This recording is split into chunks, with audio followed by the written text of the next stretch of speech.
Hey, welcome back to Hague 4, Laws of War on Land. Last time we got up to Article 28. Now we'll be going through Chapter 2, Spies. Article 29. A person can only be considered a spy when acting clandestinely or on false pretenses, he obtains or endeavors to obtain information in the zone of operations of a belligerent, with the intention of communicating it to the hostile party. Accordingly, soldiers not wearing a disguise who have penetrated into the zone of operations of the hostile army for the purpose of obtaining information are not considered spies. Similarly, the following are not considered spies: soldiers and civilians entrusted with the delivery of dispatches intended either for their own army or for the enemy's army, and carrying out their mission openly. To this class likewise belong persons sent in balloons for the purpose of carrying dispatches and generally of maintaining communications between the different parts of an army or a territory. Article 30. A spy taken in the act shall not be punished without previous trial.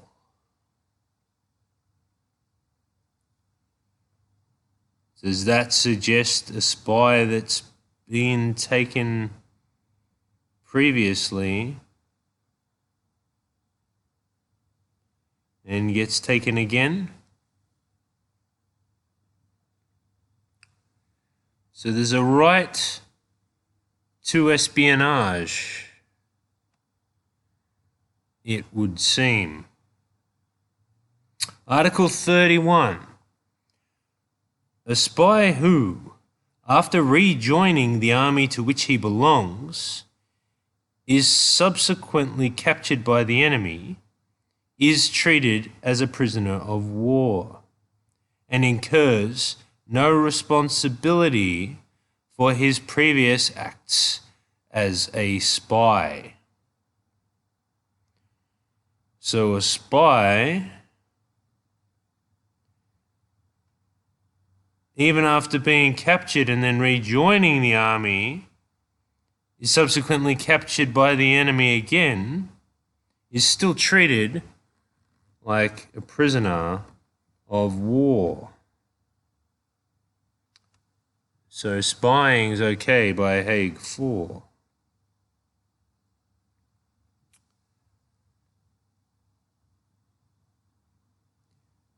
Chapter 3.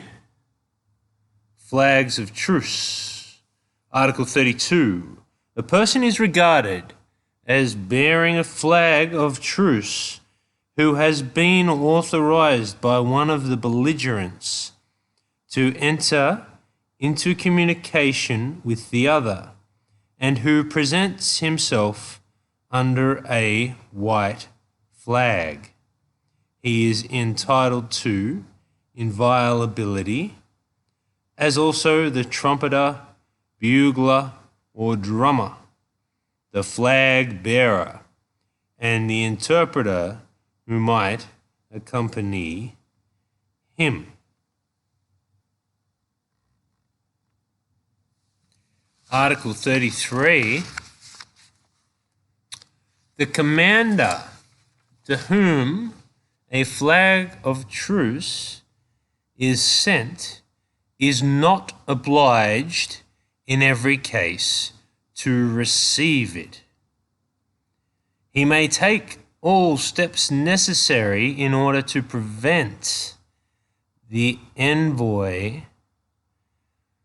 from taking advantage of his mission to obtain information. In case of abuse, he has the right temporarily to detain the envoy.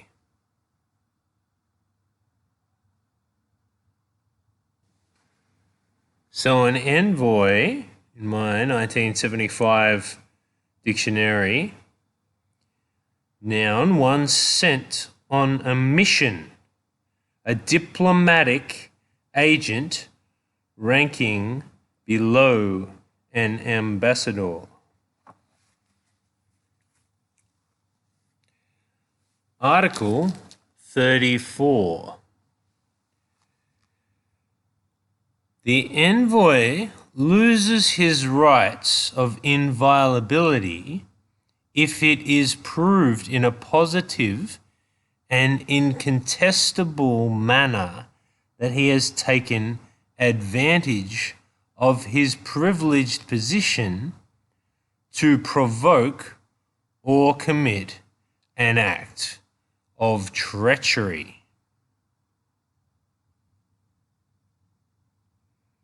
So there seems to be a distinction between espionage,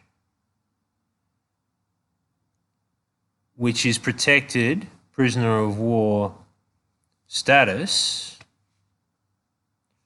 trying to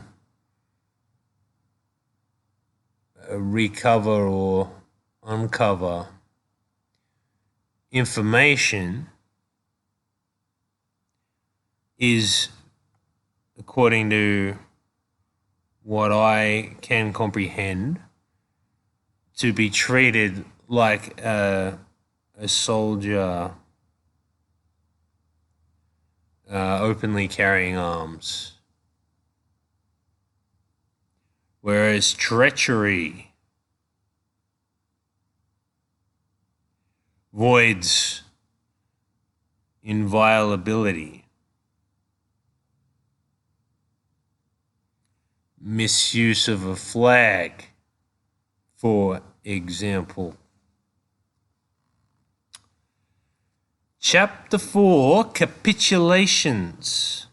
Article 35.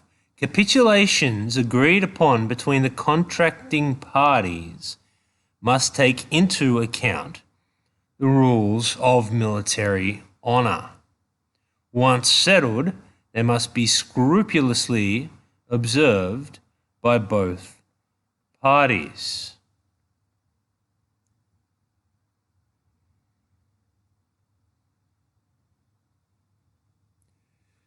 Chapter 5, Armistices. Article 36. An armistice suspends military operations by mutual agreement between the belligerent parties. If its duration is not defined, the belligerent parties may resume operations at any time, provided always that the enemy is warned within the time agreed upon, in accordance with the terms of the armistice.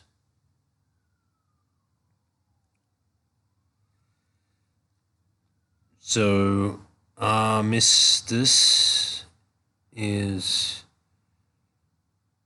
suspension of the army's operations. But if there's an armistice, then one can't resume operations without warning the enemy. So that to me links to treachery. So honor seems to be recognized in the Hague 4. What's the things that seem to be particularly forbidden are things like bombardment, civilian hospitals, or significant monuments, deploying poison weapons, and wounding by treachery. Espionage, the act of recovering information on the enemy's activities, is akin to a soldier carrying arms openly on the battlefield. So you may want to get yourself that Federal Red Ensign. If you want to make clear your allegiance, if you want to have standing, you can't be accused of treachery. You'd be a prisoner of war if we're not all in fact slaves. Article 37. An armistice may be general or local. The first suspends the entire military operations of the belligerent states. The second, that being local, between certain portions of the belligerent armies, and only within a fixed zone. Simple. Article 38. An armistice must be notified officially and in good time to the competent authorities and to the troops. Hostilities are suspended immediately after the notification or at the time fixed.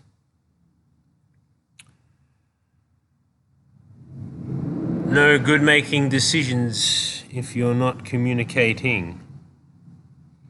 Article 39.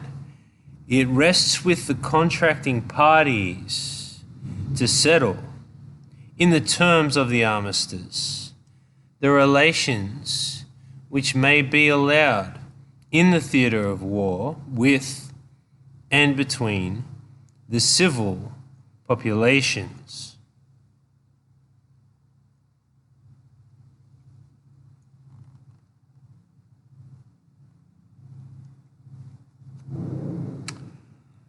Article 40. Any serious violation of the armistice by one of the parties gives the other party the right of denouncing it, and even, in cases of urgency, of recommencing hostilities immediately. So once again, we come back to honour. If you do not honour your side of the contract, then you've broken the contract. The other party is not obligated to adhere. So, what is forced medical procedure? Mandate.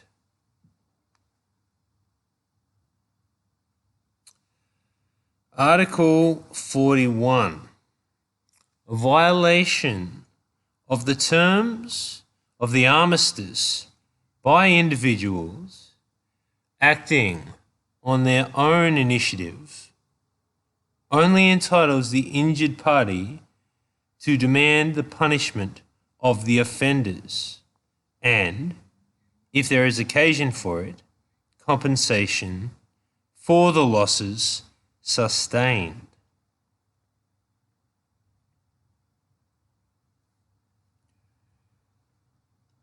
So, what is command responsibility? What is individual responsibility? Ability to respond. Ability to command.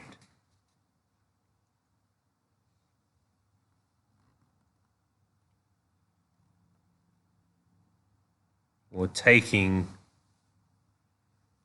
command oneself leads to compensation for the losses sustained. Interesting. Section 3, Article 42. This is military authority over the territory of the hostile state. 42. Territory is considered occupied when actually placed under the authority of the hostile army. The occupation extends only to the territory where such authority has been established and is in a position to assert itself.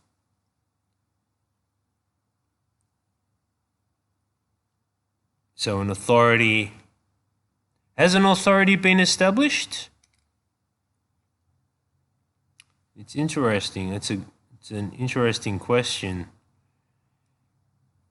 Certainly there's men with badge and gun fixated on men with plastic gun. So I guess that is military occupation, where the state troopers with the real guns, the real weapon, attack a man for possessing a toy gun.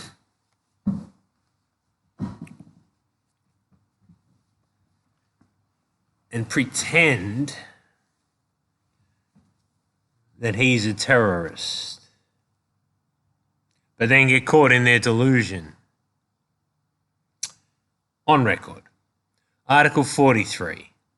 The authority of the power of the state having passed de facto into the hands of the occupants, the latter, being the occupant, shall do all in his power to restore and ensure, as far as possible, public order and safety, respecting at the same time, unless absolutely prevented, the laws in force in the country. Seems to be suggesting that undermining might be akin to treachery, is not espionage.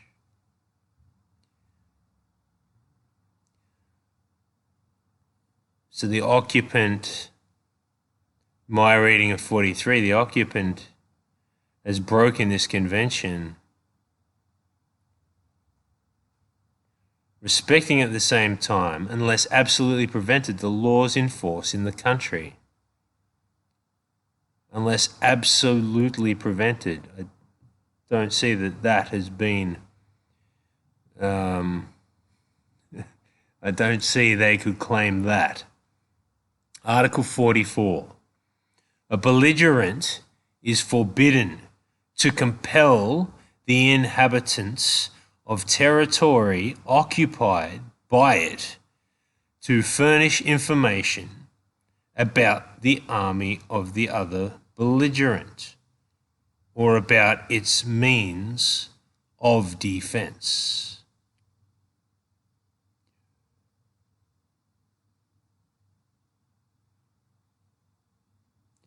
Which, yeah, this, I'll save my comment till after 45.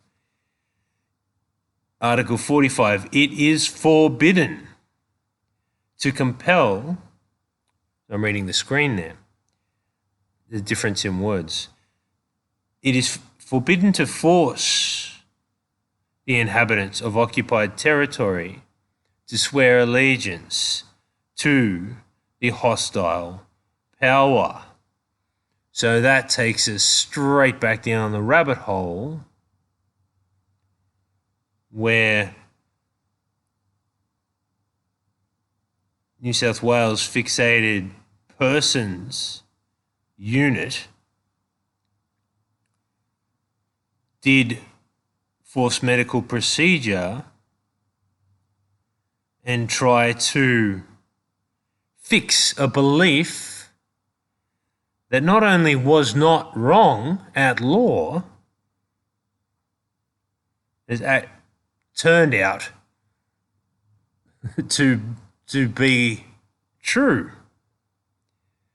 But in so doing, they have broken Article 44 and 45.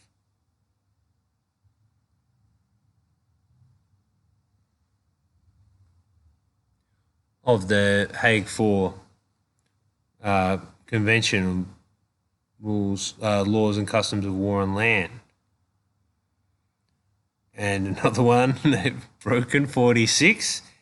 Family, honour and rights, individual life and private property, as well as religious convictions and worship, must be respected. Private property may not be confiscated.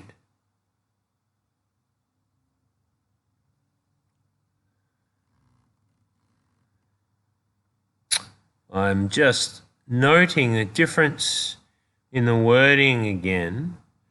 We've got, in the older one I'm looking at on paper, convictions and worship. And here on IHL it's convictions and practice. Practice makes perfect. So practice, therefore, isn't perfect. Worship. Practice.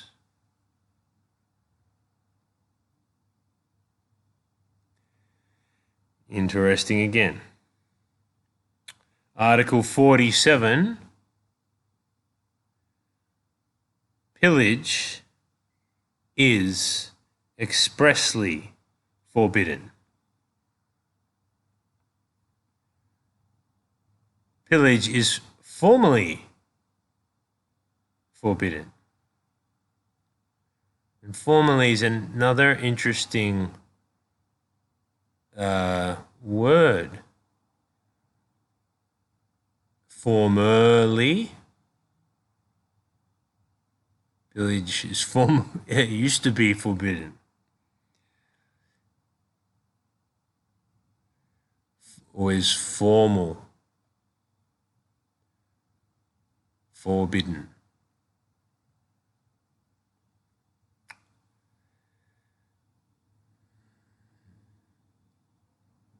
Article 48.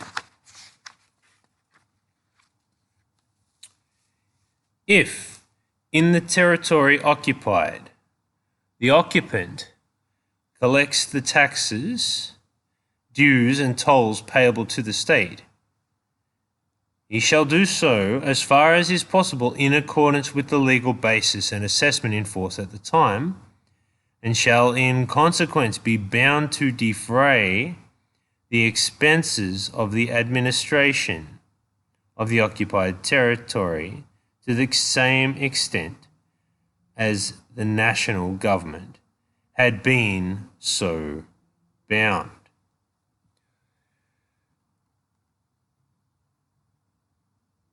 So you're still there to govern, to administer on behalf of the people.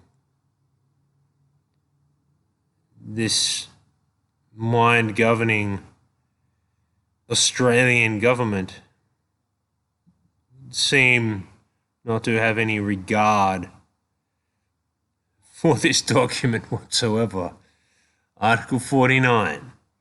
If, in addition to the taxes mentioned in the above article, the occupant levies other money contributions in the occupied territory, they shall only be applied to the needs of the army or of the administration of the territory in question.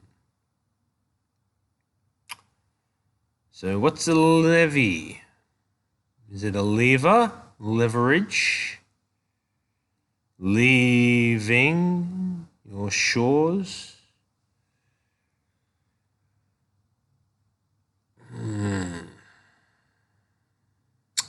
Article 50.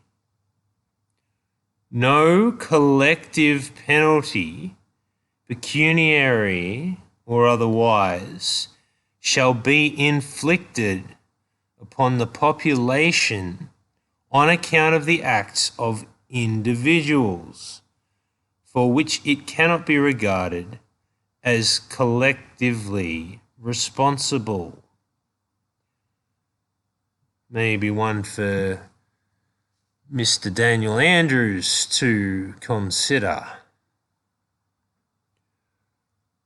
Lockdowns in this regard, based on data,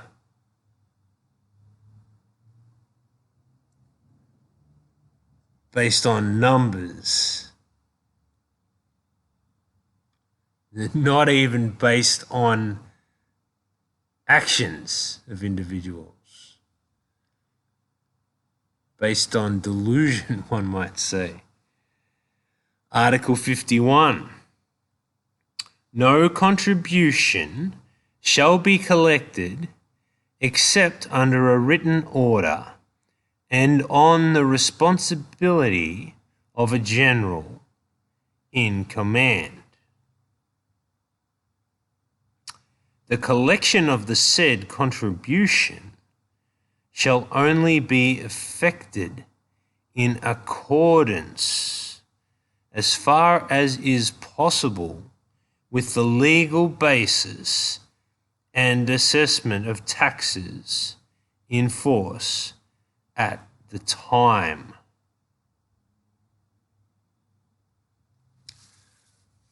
What is highway robbery?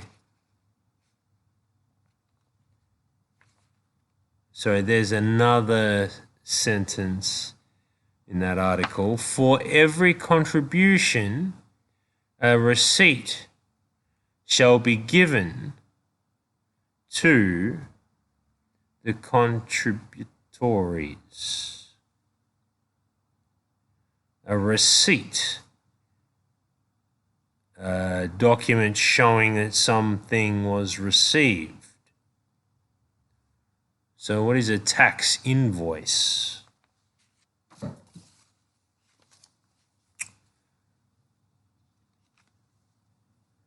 Or receipt? Received, invoice. Article 52. Requisitions in kind and services shall not be demanded from local authorities or inhabitants except for the needs of the army. Except for the needs of the army of occupation. They shall be in proportion to the resources of the country, and of such a nature as not to involve the inhabitants in the obligation of taking part in military operations against their own country. Whoa.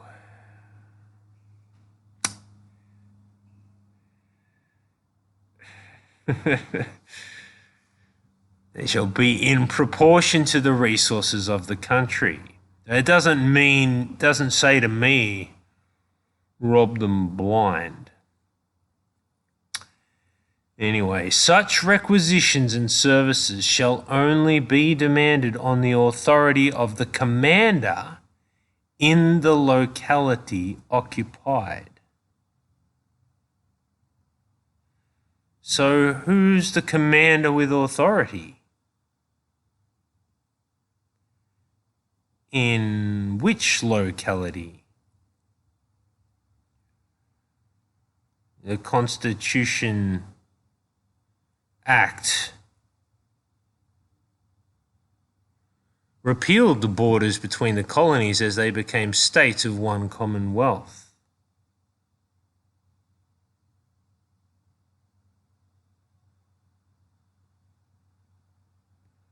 So who has been in command? Contributions in kind shall, as far as possible, be paid for in ready money. If not, a receipt shall be given, and the payment of the amount due shall be made as soon as possible. So what is ready money? Real money? Is this again telling us to pay our debts in gold and silver?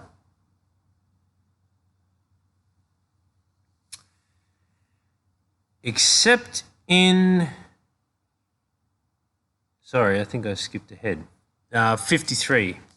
As an army of occupation shall only take possession of cash, funds, and realizable securities, which are strictly the property of the state, depots of arms, means of transport, stores and supplies, and generally all movable property belonging to the state, which may be used for military operations, except in cases governed by naval law.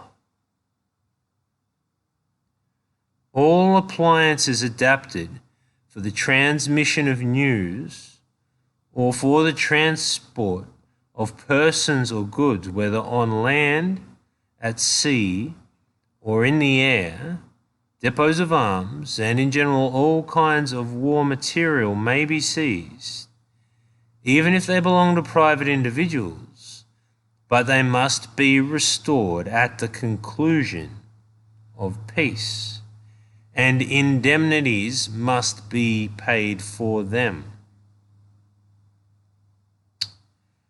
We are at a very interesting point.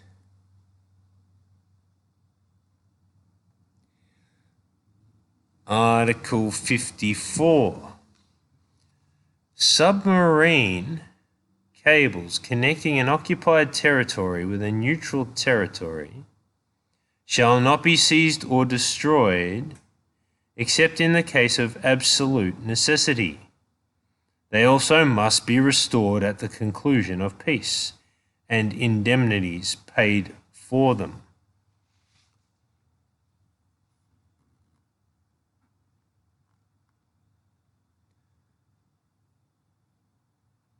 Article 55. The occupying state shall be regarded only as administrator and usufructuary of public buildings, landed property, forests and agricultural undertakings belonging to the hostile state and situated in the occupied country. It must safeguard the capital of such properties and administer them in accordance with the rules of usufruct. Use of the fruits, not destruction of the orchard. Article 56, and it's the last one, and then we'll be going back to the future in Abraham Lincoln.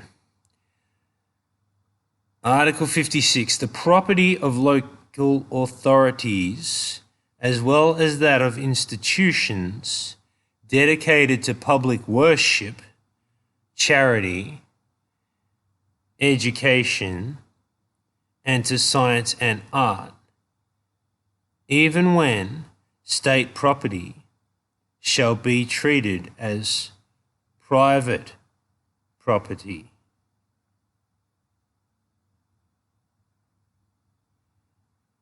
Any seizure or destruction of, or willful damage to, institutions of this character, historic monuments, and works of science and art is forbidden and should be made the subject of legal proceedings.